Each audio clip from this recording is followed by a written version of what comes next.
Welcome everyone to the meeting of Cabinet today on the 5th of September. On the 3rd of October, I should say.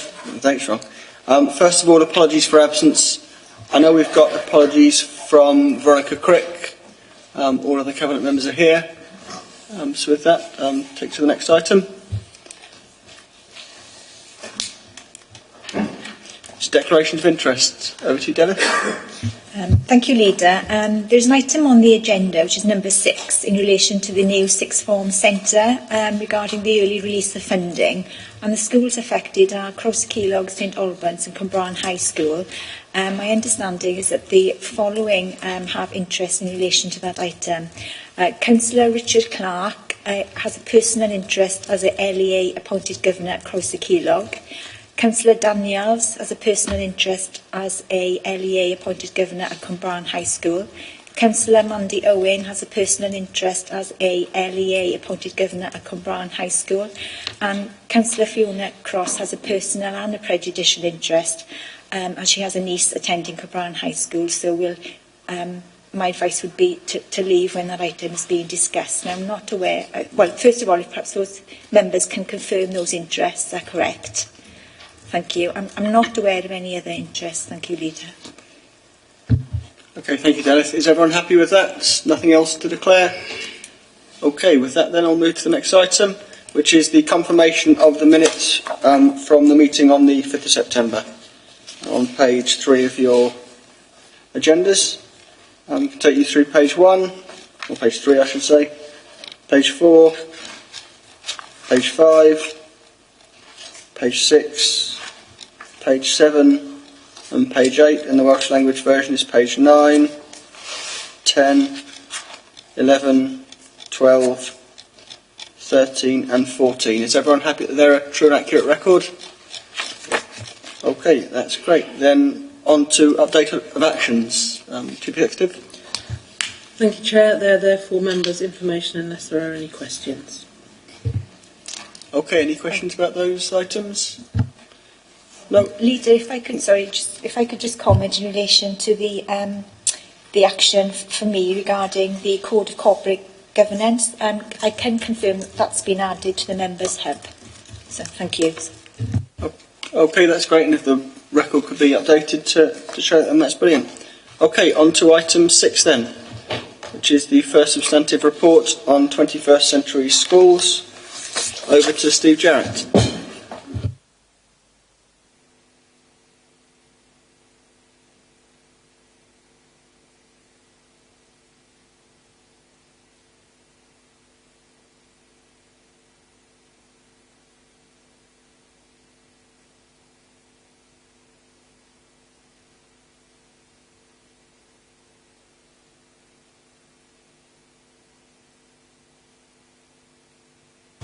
Apologies. This report relates to the provision of the Post-16 Centre in Cwmbran as part of the Council's 21st Century Schools programme. Members will recall I brought a similar report to Cabinet back in June of this year.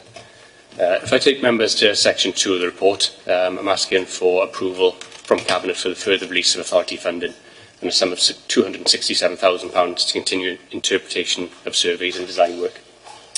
In key messages, pick up the point that Welsh Government have approved the business case for the Post-16 Centre contingent upon the decision being made on Post-16 education in Torfaen, and that decision is awaited but is expected imminently.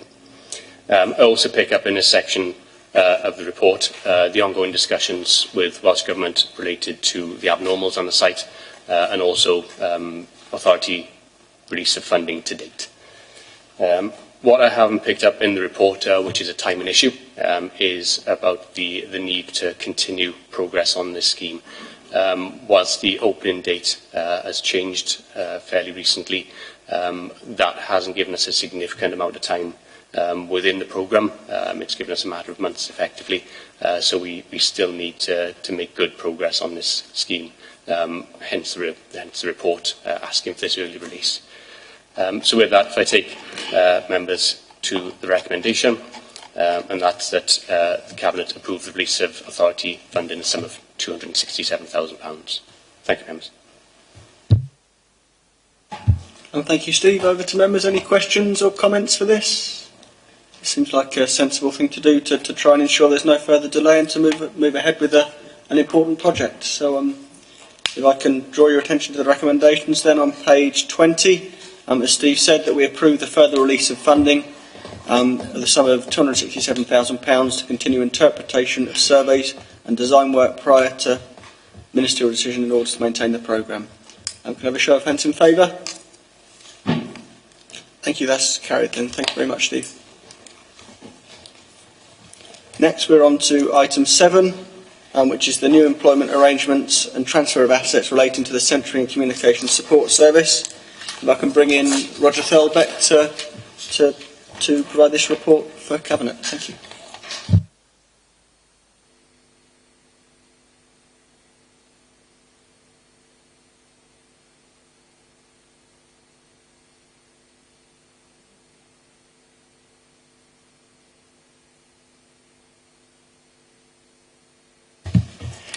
Good morning, Councillors members. Thank you for seeing me today. Come back to you. I came to you about a year ago to ask permission to consult on the proposal to move the Caerphilly members of my team over to Torfaen to have one host authority. I'm head of Centering and Communications Support Service. We're a regional specialist support service for children who have visual impairment, hearing impairment and speech and language difficulties. Currently, we have 2 of those services are hosted by Torfaen, that's the Speech and Language Communication Service, and the Hearing Impaired Service are from Torfaen. My visual impairment service are Caerphilly based, and we thought it was sensible and prudent to explore the opportunities to bring together to have one host authority. So I'm presenting a report today on the actions that we've done in preparation for that. And if I draw your attention to 2.1 is that we're seeking agreement from you to transfer all of the employees from Caerphilly County Borough Council into the Central Communication Support Service to have one host authority under Torfaen. So in terms of the actions and work that we've been doing, if I draw your attention to the body of the report in terms of the consultation aspects, we've consulted widely as part of this project over the last year, with members of the staff from across the whole of the service and extensively with the Caerphilly staff as well in terms of their movement over in terms of 2P as well. We've also involved key third sector agencies and schools, and their feedback is included in the report from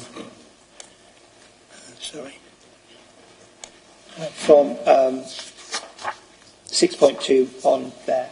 As well as that, we've been running a number of project groups to move this project forward in terms of finance. We can make sure that the costs in terms of transfer of this proposal will all be funded within our current staff budget that we have across the regional service, and that the other aspects of it is information technology that we've been looking at.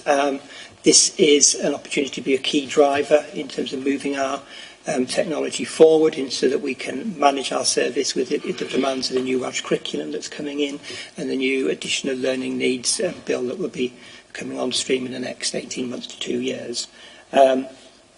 This is probably one of the most complex areas of our project moving forward, but we're working very closely with SRS colleagues and Caerphilly IT systems to make sure that we can move that forward if we get approval from yourselves and from Caerphilly Council. Human resources, again, we've worked extensively with our members of staff so that they know exactly what is going to be happening, working very closely with colleagues and officers from Caerphilly and Torfaen. And through the process, we've come to a strategic harmonisation position, because across the 3 teams, we have a number of different job titles, a number of different scales that people are on, and this is an opportunity to have a harmonisation approach for that, and that we can manage that harmonisation within existing resources that we have. Because of the nature of the different scales and terms and conditions for Caerphilly and Torfaen, we're in a position that once staff have 2P'd across, we can offer them a Torfaen terms and conditions contract, which in many cases will be more preferential for members of staff, and there is strong support for that across my workforce. There are a number of buildings and lease contracts associated with the building that we have down at Brecon House in Llantarnam. During this year, the lease on the building has come up, and I've worked with colleagues from the estates departments from both Torfaen and Caerphilly to renegotiate the principles of the lease that would be acceptable to both councils moving forward. Those negotiations are substantially completed, and we're awaiting the decision from both cabinets as which way we move forward with that one there. Any of the contracts that have come up over the year, we've made sure that they're on a short-term basis, that actually we can keep them running forward for councils to discuss whichever way the decision goes. Okay. So basically then, from that, I draw your attention to 13.1, where we're asking for permission from yourselves to grant permission to proceed with the transfer of the Gwent Visual Impairment Service with the process that this starts from the 1st of January 2018 with a phased approach in terms of the IT that will be completed by the 31st of July 2018. Thank you. Okay, thank you very much. Any questions or comments from Cabinet members? David? We had a meeting, head of service and myself, with the head of service and my equivalent at Caerphilly late last year, and there is a more than a willingness on the part of Caerphilly to enter into this. I don't think there's any great issues in that sense. I think everybody's agreed that the process is long overdue in terms of harmonising the separate elements of delivery, and this is likely to conduce to a greater efficiency and quality of delivery, and it has that added benefit of being cost neutral as well. So I think all round it's a smashing idea. Some people might think long overdue, but better late than never. And I can see only good coming from it, and I would recommend it very strongly. Thank you, David. Any other comments from members? Okay, Chief Executive. Can I just ask if the trade unions have been involved and whether they're supportive of the GP? Yes, we held a large meeting, informal consultation meeting in February this year, where we invited unions to be representative of staff there, and we had a good attendance from the unions, and again broadly supportive of the move and the timescales that we're suggesting in that as well. Okay, that's a very good point. Can I just thank you for your work in taking this forward, and also ask you to send our thanks back for the work that you and your team do on behalf of visually impaired people across Torfaen.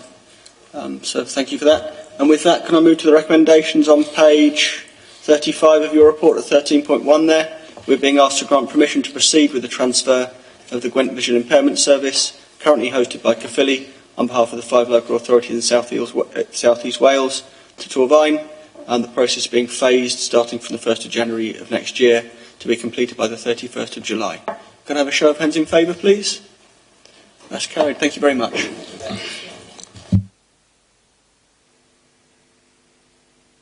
The next item is item 8 then, which is the disposal of the former County Hall site in Cwmbran. I'd like to bring in Victor. Thank you.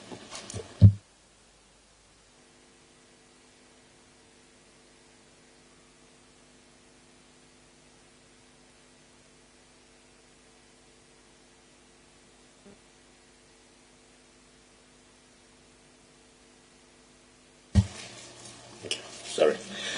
The report pertains to the former County Hall site, which I've brought reports twice before recommending acceptance of offers. Unfortunately, on both occasions, those transactions did not proceed to completion for one reason or the other.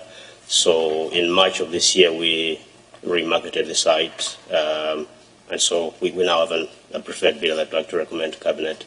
When we marketed the site, initially we received 6 offers. We shortlisted 3 of those and asked them to go through the pre-application process, get some feedback on their proposed layouts and amend them accordingly.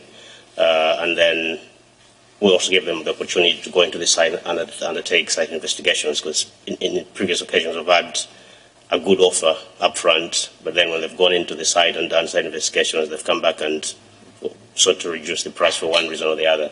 So they had the opportunity as an option to go into the site and undertake whatever site investigations they thought appropriate. 2 of the 3 shortlisted bidders decided to do that. 1 did not, which was their prerogative to do or not to do. The offer that we are recommending is from one of the bidders that undertook the site investigations, so it is de-risked in terms of the likelihood of any deductions being made in respect to abnormal costs that have not been identified at this point in time. The offers that we invited were to be on the basis of either 20% affordable housing or 30% affordable housing. The policy requirement for this year is 30%, but there are instances where if the viability of the site is such that it wouldn't be viable at a higher percentage, there may be scope for negotiation and reduction of affordable housing potentially. So this was just a contingency basis that if it turns out that it's not 20%, at least we know the price up front. If it turns out that it is 30%, equally we know the price up front. In discussions that have taken place in parallel to the planning discussions, the indication is quite strongly that it's likely to be 30%, but we can't confirm that until we formally go through the actual planning process. But for purpose of considering this report and the offers, I think it is safe to assume more focus on the 30% figure. But whatever figure we end up with, we're just to bear in mind that that figure will be shared equally between ourselves and Monmouthshire County Council, because we own the site jointly. So the recommendations are to accept the offer that's on the table. At 30% it's 2.24 million, at 20% it's 3.64 million, and as I say, whichever figure we end up with is going to be shared equally with Monmouthshire Council. There is an agreement in place that we will proceed and handle the conveyance of the site on behalf of Monmouthshire Council in the same way that they dealt with the demolition previously on our behalf. So the second recommendation is to grant delegated authority to the Head of Financial Services to proceed with the negotiation of the detailed terms and also to handle the conveyancing of the site on behalf of both authorities. And finally, that if there are any other matters that require cabinet executive approval, that those decisions be delegated to the cabinet member for performance improvement and corporate governance. Thank you. Thank you for that report, Victor. I know Veronica Crick, as the cabinet member, has been consulted and is happy with this report, even though she can't be here today. So thank you for that, and also for this report and your work on this site. I think you'll all have a well-deserved celebration when that we finally get the capital receipt for this. I mean, that is right for us to point out that it's a good thing that we get the capital receipt, because it doesn't just disappear into a black hole or to line our coffers. It helps pay for the 21st Century School programme and investing in our school buildings. So that's a very important part of this report, because without that, the money from capital receipts, we wouldn't be able to provide the match funding, which effectively doubles the money with the Welsh Government input to invest in our school buildings, and I think that's very important. Any other comments at this point before we move to the recommendations? If I draw your attention to the recommendations then. Oh, David? Late one. Just from a housing perspective, from my perspective as well, it would be desirable, I know you will anyway, but to push for as high a percentage of affordable housing as possible. It's a priority that I think this council should adopt going forward. So it's just a view I'm expressing. And certainly the 30% of a relatively large development like this will provide a good amount of affordable housing for people going forwards. If I can move to the recommendations then on page 54 of your agendas, at 12.1 to 12.3, is everyone happy to approve that report? Thank you very much. Thank you, Victor. And thank you, Cabinet. That draws our meeting to a conclusion this morning.